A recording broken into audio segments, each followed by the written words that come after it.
Sejam bem-vindos a mais esse vídeo. Já vim pronta com uma roupa para quebrar aquele clima que a gente vai precisar, porque esse arcano é um assunto delicado que a gente fica ali meio que com medo, meio receioso, mas que se a gente tivesse plena consciência de que esse diabo, ele é uma parte nossa muito importante, ele também habita dentro da gente, a gente entenderia quais os aprendizados que ele tem para trazer e principalmente entenderíamos como lidar e como agir com relação a esses desejos que ele vem despertando, trazendo pra gente aquela coisa que quando a gente entende como domar, igual a gente aprendeu lá na Carta da Força, a gente entende que esses instintos também fazem parte, mas que eles jamais devem moldar a nossa experiência aqui na Terra e até mesmo dentro dessas jornadas. Então vamos olhar para essa carta com carinho, vamos ver o que o diabo tem para ensinar pra gente hoje. O diabo é o arcano que vem regendo os lados mais sombrios da nossa psique e tá ligado às nossas paixões desenfreadas, as coisas que estão ligadas pela matéria, o desejo do poder, o egocentrismo e tudo aquilo que, como ser humano, a gente tende naturalmente a exercer quando a gente não tem controle, quando a gente não tem consciência de aonde essas coisas habitam dentro da gente e quais são os momentos em que eles se manifestam na nossa vida também. Porque sim, existem os momentos mais propícios e até mesmo aqueles períodos em que a gente está mais suscetível a cair nessas armadilhas, principalmente quando a gente está passando por processos de dependência emocional. Eu inventei isso daqui, mas não sei se vai dar certo para esse vídeo, vamos lá. A primeira característica dessa carta é um bode, que pode ser representado pelo nosso querido Baphomet, com o corpo humano, trazendo essa síntese, essa similaridade entre os nossos instintos mais irracionais com o nosso estado humano, racional, e essa integração desses dois seres que existe dentro de nós. Lembrando que a gente também pode se escravizar através desses instintos inconscientes, a partir do momento que a gente não sabe o porquê que a gente está agindo de determinada forma, aquilo determina a forma que você vai continuar agindo, através dos seus vícios, através dos seus desejos, através de questões que eu ainda não identifiquei, o porquê que eu tenho esse comportamento, mas eu sei que ele me leva para um lugar de resultados que não são tão coerentes com aquilo que eu realmente quero colher. Na testa dele, a gente vai observar que existe um pentagrama. Tá focando, meninas? Não tá focando? Enfim, tem um pentagrama aqui na testa dele. E esse pentagrama vem representando a inversão de valores.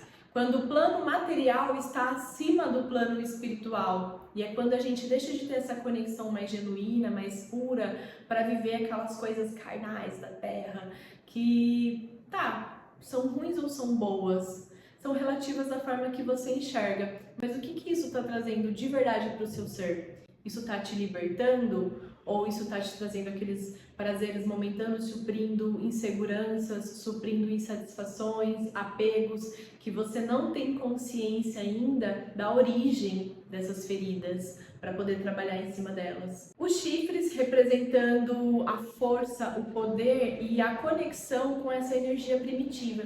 E aqui a gente vai reparar que as duas pessoas, o homem e a mulher que existem nessas cartas, também estão com chifres, que retratam que nós também somos semelhantes a esse ser e que nós também somos influenciados por esses instintos. Esse diabo, ele tem controle sobre a gente, ele tem controle sobre a forma que a gente age, quando a gente age em direção a uma impulsividade, a um vício. Da mesma forma que às vezes o vício de se prender em pessoas tóxicas para alimentar uma dor também está muito ligada com essa carta. E o que dá esse impulso? O que traz essa influência da gente estar sempre buscando por essa coisa que vai suprir dentro da gente aquilo que a gente não identifica ainda o que é? Esse arcano é uma grande oportunidade da gente identificar. E aí, olhando mais profundamente para esse arcano, eu comecei a identificar que essas asas parecem mais asas de morcego, de seres noturnos. E isso também está ligado com essa movimentação que o diabo tem sobre o nosso subconsciente, sobre esse espaço vazio, esse espaço onde habitam esses mistérios, essas coisas que são intangíveis e que estão ali para serem trabalhadas, remetendo esse ser que trabalha nas sombras, para que a gente possa reconhecer essas sombras, para que a gente possa trabalhar essas sombras aprendendo com ele. E o morcego, ele tá aqui, ele é um ser adaptável, vivendo, convivendo com a gente, independente se a gente queira ou não, se a gente goste dele ou não. Ele habita à noite, ele caminha nessas sombras, da mesma forma que esse diabo, nós acreditamos, reconhecendo essa força dentro da gente ou não, ela habita e ela trabalha aqui. Pode ser uma coisa muito mínima, vou dar um exemplo, às vezes você tá lá, tá no shopping, tá, vou comprar uma calça porque eu mereço. Às vezes você tá passando por um estado de sofrimento e você se dá um presente para se recompensar de uma coisa que você acredita que você merece porque você tá num estado delicado. Isso, na verdade, é um grande problema, porque a gente começa a viciar a nossa mente, o nosso estado inconsciente a ficar triste, a buscar por esse sentimento, porque a gente sabe que quando a gente estiver vivenciando ele, a gente vai ser recompensado. Então, a gente vai criando essa conexão com uma problemática, que vai gerando uma outra problemática em cima disso, e à medida em que você vai vivendo esse hábito, esse vício de se recompensar por aquilo que você está sentindo, sem reconhecer, sem acolher da forma correta, para entender como resolver aquilo, você tende a criar cada vez mais essa rede de movimentações negativas, vivenciando sempre esses estágios sem entender o porquê. Por que eu só fico triste? Por que eu só fico mal? Por que isso só acontece comigo? Mas espera, como que eu tô trabalhando? Como que eu tô lapidando esses impulsos, esses desejos, essas coisas que eu sinto que eu preciso suprir dentro de mim na hora que eu tô vivenciando e sentindo isso? Como que eu me proponho a sentir essa dor? E é o diabo que ensina isso pra gente. Por isso que ele é esse arcano tão importante, a gente teme tanto ele, mas ele tem tanto a ensinar. E esses desejos incontroláveis, eles drenam a nossa energia, eles nos enfraquecem, e isso vai gerando uma série de consequências. Quando a gente está com energia baixa, outras coisas vão se aproximando, e assim vai, e a gente começa a se rebeliar com o mundo, achando que o problema é o mundo, que o problema está nas coisas, e na realidade a gente só não está observando esse comportamento instintivo dentro desse aspecto. Pegou aí? Então para de cair nessas armadilhas que existem aí dentro de você, hein? Na palma da mão direita dele tem um símbolo de mais, que vem representando essa soma do plano físico com o plano espiritual, essa dualidade e o controle dessa dualidade também. De quando a gente está muito depressivo, a gente consegue se aprofundar mais ainda naquilo se a gente permite que essa situação vai tomando conta, da mesma forma que se a gente está muito ansioso, muito acelerado, isso também toma conta à medida em que a gente não entende como controlar isso e equilibrar. Essa também é a soma entre a luz e a sombra, para a gente entender como encontrar esse equilíbrio na forma de agir nas coisas, esse lado racional, esse lado consciente que é o nosso lado direito, que vem trazendo essa representação de como que eu preciso agir diante dessa determinada situação. Até porque aqui do outro lado ele está segurando essa estaca de fogo, que é esse impulso, que é essa ação que vem destruindo e vem consumindo tudo aquilo que está ali ao redor, através de desejos incontroláveis e coisas que a gente às vezes nem se esforça para resolver, porque é muito mais gostoso ficar dentro daquela zona de conforto, daquela coisa que está ali aquecendo uma dor que a gente ainda não identificou que isso está fazendo mal, até que a gente realmente consiga enxergar o quão mal isso está fazendo. E às vezes procurar uma ajuda, e às vezes buscar entender aquilo. Ainda sobre a mão direita dele, fazendo esse símbolo, existe um mais na palma da mão, que foi o que a gente acabou de comentar. E existe essa forma de mudra que ele faz, que representa o domínio e o poder sobre aquela situação que está ali à frente dele. Já em oposição com essa mão esquerda, essa mão do inconsciente, que na maioria dos arcanos a gente vai ver o fogo como uma figura de iluminação, de elevação e transmutação. E aqui a gente já vem enxergando ela como essa energia que alastra tudo que está ali, incendiando, destruindo, consumindo tudo que às vezes foi construído. Às vezes você passou a vida toda desenvolvendo para em um momento ter esse choque e você acaba perdendo tudo isso por uma ação, por um impulso incontrolável. No tarô mais tradicional de Waite, a gente vai ver uma mulher aqui desse lado direito com um rabo como se fosse um cacho de fruta.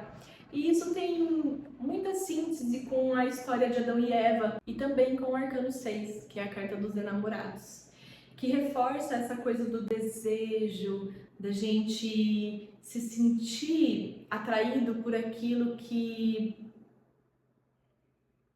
há de se desconfiar, e dessa busca curiosa sobre esse desconhecido, por experimentar, experienciar isso, que é ali aquele fruto do desejo que vem sendo representado pela árvore da vida. Esse cacho, ele também pode vir representando aquelas promessas ilusórias, às vezes lábias que a gente cai, situações que a gente se envolve, por a gente acreditar numa coisa que é pura ilusão daquilo que foi criado dentro da nossa cabeça por nós mesmos. Por a gente aceitar aqueles estados de controle, de persuasão que às vezes influências maiores têm sobre a gente ou nós mesmos temos sobre a gente em alguns aspectos. Aqui no lado do homem, ele tem um rabo com uma cauda de fogo que representa a impulsividade, a ação, o movimento, essa energia mais yang, masculina, só que de uma forma muito primitiva e racional. Lembrando que esses desejos incontroláveis também levam a gente à autodestruição. Existe também um detalhe bem peculiar aqui nesse arcano, que se vocês pararem para perceber, fica muito mais claro na versão de Waite.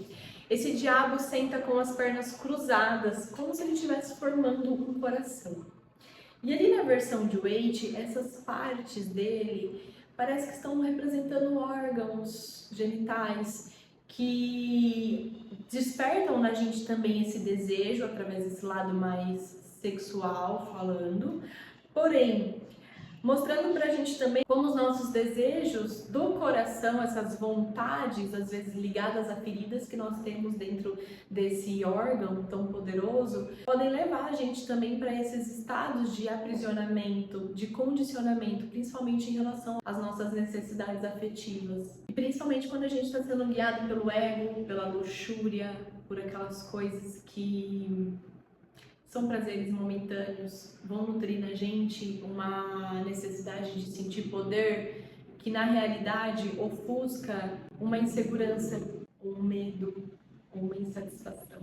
E para a gente fechar esse estudo, nós temos esses dois humanos sendo influenciados por esse diabo, presos nessas correntes que representam os nossos apegos, os nossos aprisionamentos, onde nós nos colocamos em situações que, se a gente perceber direitinho, essas correntes elas estão bem frouxas e a gente consegue sair dali, a gente consegue se distinguir daquele vício, a gente consegue buscar uma solução para aquilo. Só depende de um impulso, de um movimento, de vontade para fazer isso acontecer. Porque quando a gente identifica esse estado de escravidão pelos nossos desejos, pelos nossos vícios e as consequências que isso pode trazer para a nossa vida, ou quanto isso aprisiona a gente dentro de um estado, daquela situação, a gente tem essa força, a gente tem essa consciência necessária para tomar uma decisão diferente daquilo, para escolher não fazer. Isso está muito ligado a uma frase que eu deixei lá no nosso vídeo do pendurado, se eu não me engano, que é a gente não ter culpa de sermos ignorantes em determinados assuntos,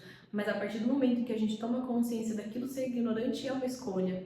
Então, quando você sabe, você reconhece um vício, você reconhece um apego, algo que está te fazendo mal, e você se condiciona a viver aquilo, escolhendo viver aquilo cada vez mais, você mesmo está se condicionando a esse aprisionamento em si mesmo, próximo a esse diabo, próximo a essa figura que está te levando para um caminho de destruição, para um caminho que não vai te trazer resultados positivos e muito menos alinhado com aquilo que você busca. Então essa é a oportunidade, nesse estágio da jornada, da gente trabalhar isso, identificar esses apegos, identificar tudo isso que já não faz mais sentido, para a gente conseguir elevar e a gente conseguir caminhar em direção ao mundo de uma forma mais genuína, de uma forma mais conectada com o plano espiritual, porque isso também é espiritual, isso também é evolução, também é conexão com o divino quando você toma consciência das coisas que estão diferindo, para que você entenda como impor esses limites e agir ou não sobre aquelas condições. E com isso, determinar os resultados daquilo que você vai encontrar dentro dessa jornada que você escolheu viver. Beleza? Então agora eu vou descobrir como que eu vou tirar esse batom. Espero que vocês tenham gostado desse conteúdo, que vocês possam identificar aí os seus maiores apegos, seus maiores vícios e desejos, e se eles estão te levando realmente para um lugar que vai te trazer alguma efetividade ou não. E entender o que deixar para trás, porque daqui a pouco a gente vai entrar na carta da Torre e vamos ser exigidos dessa reestruturação daquilo que é necessário para a gente conseguir alcançar uma próxima etapa dessa jornada, que é a etapa de elevação.